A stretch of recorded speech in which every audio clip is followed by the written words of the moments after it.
Oh shit! I'm just looking, make sure I know where my picks are.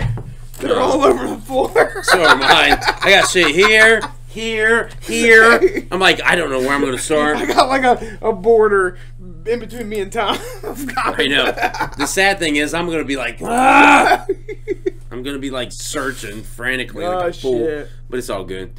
All right, so we're going to start this. You want to keep it on this file? It's whatever you want to do, bro. Yeah, let's do it.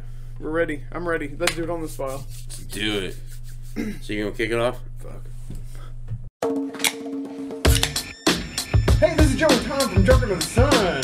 Another fucking fun, drunk episode coming to you, courtesy of Drunkards of the Sun. Anything your life's work could have been ahead of you. Tom and Joe from Drunkards of the Sun.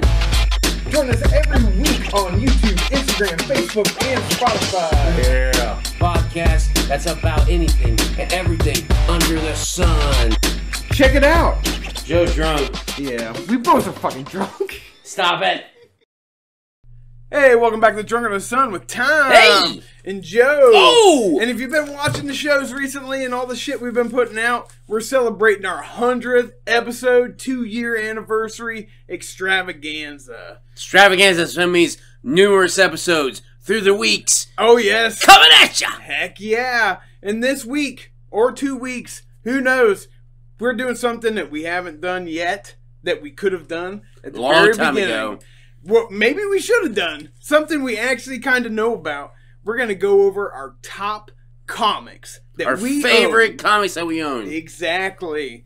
And we got a lot of comics. There's comics all over the floor, all over in front of Tom. You can see it, but you can't. You can't. Maybe we'll take a picture. I don't know. But there's comics everywhere. So we're going to go through these comics on the floor and do our top picks of comics we own. So, Tom. Top 5. Top 5. Bam! Maybe not. In no particular order. No particular order, exactly. But so, the first one I have to grab, right off the rip. Let's do it. Is that what we're going to go? Let's do it. Whatever you want to go first, let's do it. Pick the first one. I'm going to grab, right off the rip, bam! Wolverine number 10. The first time you see Sabertooth versus the Wolverine. Oh, shit. No. Now, it's not the first time you see them. Okay. It's the first recorded time that they have fought. So it's kind of like a retelling of... It's a retelling of the first time they fought. And it's all due because of Silver Fox. Oh. This is where they get... Like, this is drawn... Like, the movie X-Men Origins, Wolverine, was drawn a lot from this story. The Sabretooth and Wolverine element. The Sabretooth and Wolverine element. Like, this part is when Wolverine tries to pick a fight with him in the bar. Sabretooth whoops his ass! Because this is before the Weapon X project. This is before the X-Men. This is before all that shit. Oh, wow. So, this is literally, like, when the first time these two fought in there. And it is one of the dopest comics by far. All right. It was back in the 80s. 89 to be exact. 89. I don't know offhand. The artwork to me looks like a Kubert or a fucking it looks early to me. It looks like earlier than 89. I'm gonna find out who. I don't know who did it's amazing artwork, by the way. John Buscema. But you know who did the writing? Who's that? One of the greatest X-Men writers of all time. Oh yeah? Chris Claremont. Oh shoot! Oh man. Chris Claremont book right there, ladies and gentlemen. One of the greatest of all times. And the reason I picked this as one of my favorite books is because Sabertooth is one of my favorite. He's actually my favorite Marvel character. All right. I just love Sabertooth so much. I think it's because he's Wolverine but bigger. Yeah. And he has this. He's like an animal. He's like a human animal. Yeah. He's more animalistic than Wolverine even. And they portray Wolverine as Wolverine is the tamed version of this. Which he didn't used to be the tame version, right? You know what I mean? He used to be savage, just like Sabretooth. Yeah. And this book I really love a lot. It's dope as fuck. That's a great first choice. Excellent choice. Oh my gosh. Okay, for me, I'm probably gonna try to do kind of an order for me, but it's all because me and comic books have a different relationship than Tom and comic books. I'm more of a comic book acquaintance, where Tom and comic books are like best friends.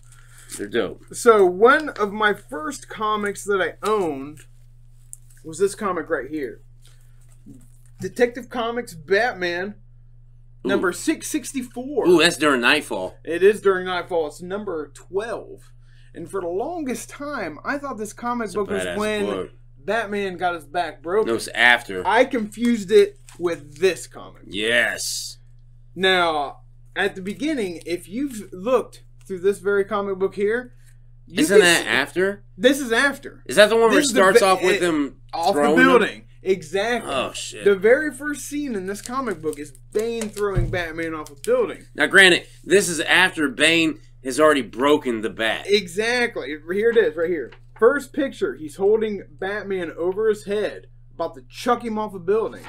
The second panel you see is Batman literally bouncing down the fucking building because Bane threw him off. Jeez. Now, when I saw this as a kid... And it's brutal. I picked it up, and I assumed that I didn't know anything about Nightfall. I assumed that event is what broke Batman's back, and I was wrong. But it's a great book. It's got a lot of Nightfall is what caused Batman to break his back. Exactly, but it's not the moment. No, that was after. Yeah, because it happens in this one. In that one. It's the last panel in this book. Does it. He breaks his back. This book is so good. Knee. This in what makes it more significant is that he does it in the Batcave. He doesn't do it in an alley. He doesn't do it anywhere. He does it in the Batcave, where Batman is at home. Right there. I break you. Boom. Clack! Big influence on, of oh course, my god, that's such a good book, dude. The Nolan movie series. I love that book. Oh, yeah. This is basically the scene from the movie. He does the same exact thing. That's where they got it from. Exactly. It's the same thing. It's a movie adaptation kind of this storyline. Yeah, Nightfall. Loosely. Very loosely. But I thought that this book here was that book, one. But I got it early on because I loved Batman and I loved the artwork. I was like, look at this fucking beast fucking up Batman. And at the time, I didn't know what to think. I thought Batman was done. I didn't know how comic books worked. I thought Bane beat Batman. Batman's gone. Right. So it was wild. And that's one of the reasons why I picked it up. And it's one of my very first, if not the first, Batman comic I owned. Dope ass. But that's a dope ass book, though. It's right. really good. And speaking of Batman, let me go with another one that I love then. Because I can't love this next book without bringing this book up first. I have to bring this book up first. Because I'm a big Dick Grayson fan. I love Dick Grayson. He was one of the greatest Robins of all time. In fact, I like him more as Nightwing. But he's one of the best Robins of all time. Hands down. I would think that he's the best Robin of all time. Well, he is the best Robin, but at the same time, this next Robin, I really love a lot. Okay. I think he's right up there with Dick Grayson. So, this is not my favorite book, but this is an introduction to Jason Todd. Oh, wow. Jason Todd tried to steal the goddamn Batmobile's hubcaps. Like, he tried to steal the rims. Who the fuck does that? Who's like, that's the Batmobile. What do you do? I'm going to steal the rims. So what does Batman do? I don't get it. And then, as any logical guy would do, he goes, you know what? I like this kid. Like, why does Batman decide, I'm going to take this kid who just tried to steal from me and put him in $1 million home and know that I'm the Batman? Why does he do that? I don't know. But I love this book. It's dope. But this is not the book I'm going to mention. I mention this because it's a tie-in. It's a tie-in. Right? Yeah. In order to get to the book I like, you have to start here. Right there. And this is where Jason Todd begins his career as the Robin. Oh. And this book right here he's already Robin at this time. And he is fucking, Batman has warned him many times to cool his shit, basically. Because he's doing hood rat shit as Robin. Well, right? he's being reckless. He's being angry and aggressive. And at the end of this book, they're trying to find this, I think it's a killer or some sort, whatever. They go and they end up fighting. They end up finding them. I mean, they end up fighting. Look, this is what happens to them. They go to this fucking Hood's fucking place. But ends up fucking Jason and Batman chase this dude. They track him down. and they track him down. Like, they find this broad. He killed her. Oh, wow. Right? So Jason's mad about this type shit. Oh, shit. This is basically a dilemma, moral. Like, what would you do? What would you do type shit. So when Jason finds him, as he finds him here, Batman believes that Jason will kill him. Oh. And Jason will do everything. And he does, and like, it makes it look like, did you save him when you needed to save him, Jason? Huh. Like, he drops him off of this building. He's like, ah! Oh, shit. He's like, Robin, what happened? And fucking, it's like it leaves you like leaves your own conclusion story, shit. dude. So you don't know if he killed him or not. No, but I think he saved him. Because he's like, ah! He's like, Robin, what happened? Jason just looks at Batman. Batman looks at Jason. And Batman says, Robin, did Felipe fall? Or was he pushed? Robin's like, I guess I spooked him. He slipped. Oh, shit. Is that the end? That's the end of the story. That's the end? I think he's dead. I think he killed him too. And he probably did. But it's a dope-ass story. It's Batman number 424. This is such a dope-ass story. I love it. Sounds amazing. And when I first bought it, I read it, and I was like, this is amazing. And I haven't read it in a minute. So as you see, as I'm trying to explain it, I wasn't very clear. But it's a dope-ass story. And it sounds like it. And in the end, what I remember from it and what it shows is, is Jason that ruthless type deal? It's like make your question type deal. Yeah, like what did he do? What did he do? Because this Felipe was a piece of shit. He killed some broad. He did some bad shit, man. He did some badass story. And that was done by fucking, I want to say Lynn Wein. No, Jim Starlin. Jim Starlin wrote it. Yep. And Doc Bright is a penciler. So Jim Starlin, of you who don't know who Jim Starlin is, Jim Starlin created Thanos. Oh, wow. Yeah. But this is DC. This is DC. And he wrote this. He wrote this. Wow. Yeah. It sounds like a badass story. book. It's a badass book. And it's showing Robin. Batman 424. Like the other side of the coin of Batman. It is. And it's showing like Jason Todd. Because Jason Todd was an asshole. Yeah. And Jason Todd was reckless. And this book shows his recklessness mixed with his compassion. Because in the end, it kind of, like if you read it, it makes it look like Robin dropped him and killed him. But at the same time, it makes it look like Robin may not have did that. Yeah, it's a draw your own conclusion type. Exactly. Shit. Like, what do you think he did based on his actions previously? Like, you can badass story. Assume it's a badass book, which ties into my next pick. I'm gonna pick this one next. Oh shit! Another Batman. It's another Batman, and it's the death of Jason Todd. Oh shit! In this book, this is the trade paperback. Has 4. The greatest defeat. This is probably the greatest defeat in Batman's career, in my opinion. Yeah, you think so? I think so, because even with him losing the Bane, he lost Robin. Like, well, yeah, he lost. He was in charge to protect that boy. Exactly. He was not charged by the state. He brought it upon himself, because as I proved, that Robin who died was carjacking the goddamn Batmobile. So did Batman really give a fuck when he died?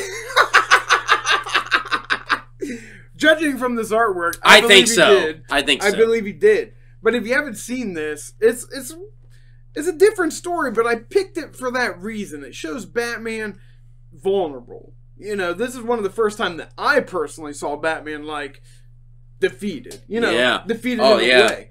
So, like, when he loses Jason, the funny thing about this whole scenario is the fans voted for this. They're like, fuck that kid, let him die, type shit. So the fans were allowed to vote. Well, it's because the fans were used to Dick Grayson, and Jason was like, Jason was a street kid. Yeah, he was totally different. He was an asshole. And another reason, But I like Jason. Jason Todd's one of my favorite Robins, to be honest. Like, I don't know much about him other than this.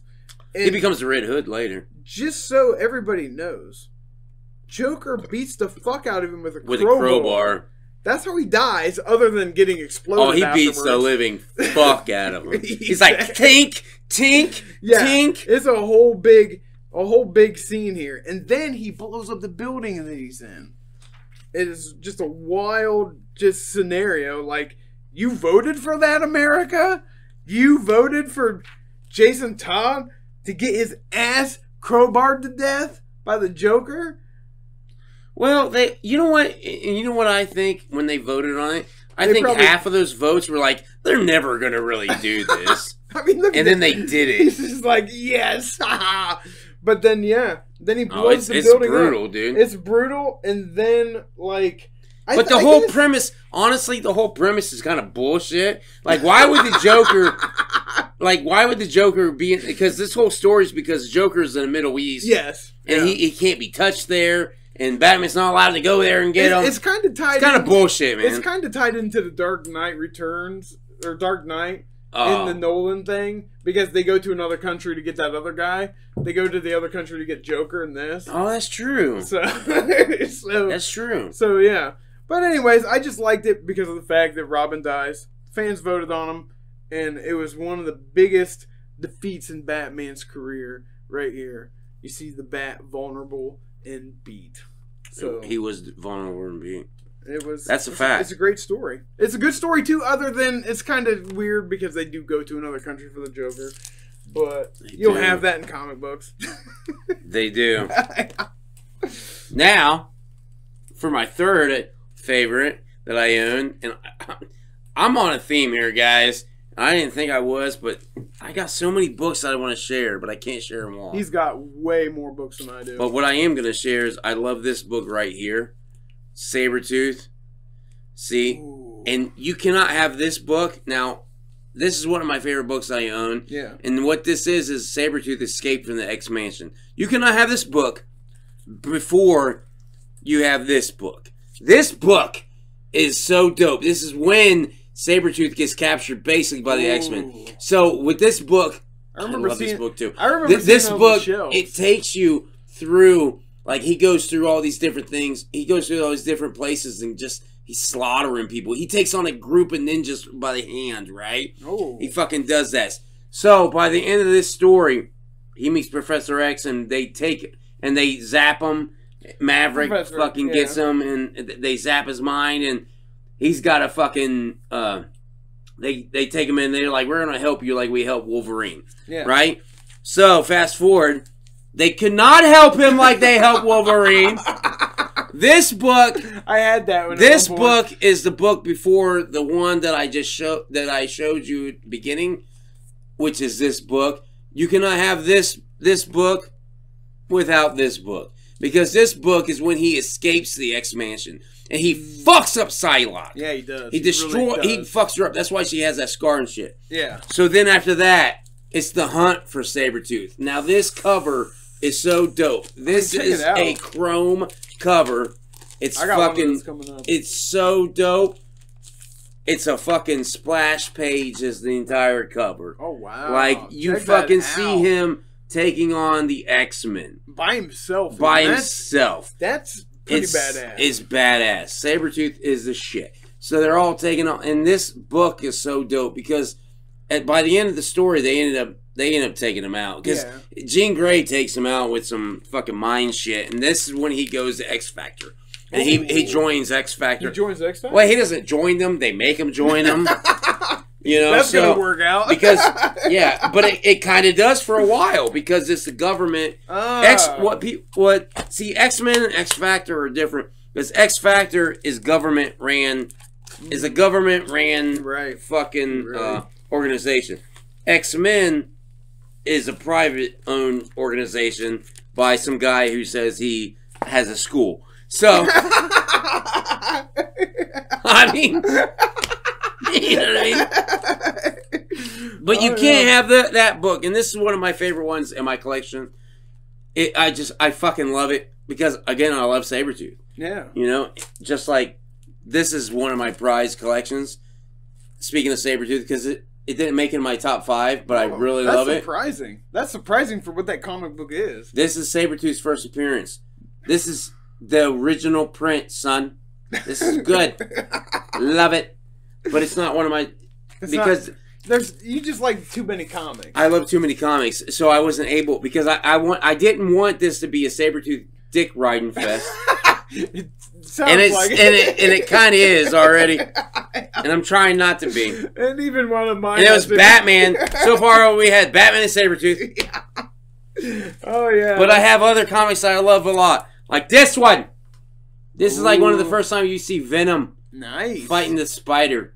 Fucking dope. Anyways, off topic. Nice. Joe, it's your turn. It is my turn, but you know what we're going to do? We're going to save that turn for next time, Tom. Oh, shit. We're gonna bring this back. This is the end of segment 1 of our top 5 comics. Join us next week to see what our my number 3 through 1 is, and Tom's top 2 picks. Check out all these great comics we talked about. Like, we're kind of drunk, so if you want to check them out for yourself and draw your own opinions on them, drunk as fuck under the sun. These were the ones that I went over. These are just ones I want to hold up because I think they're cool as fuck. They're just cool. All right, guys. Well, thanks for joining us. We'll see you next week for the next episode of our 100th 2-year anniversary extravaganza. Hell yeah! See y'all. Thwit. Thanks for tuning in to Drunk of the Sun. This is Joe and Tom. Thanks for watching. Thanks to everybody. Like and subscribe. And thank you all for subscribing and liking. From Drunk on the Sun, the podcast about everything and anything under the sun. So check us out on YouTube, Facebook, Spotify, Instagram. We're posting new shit every week. See ya.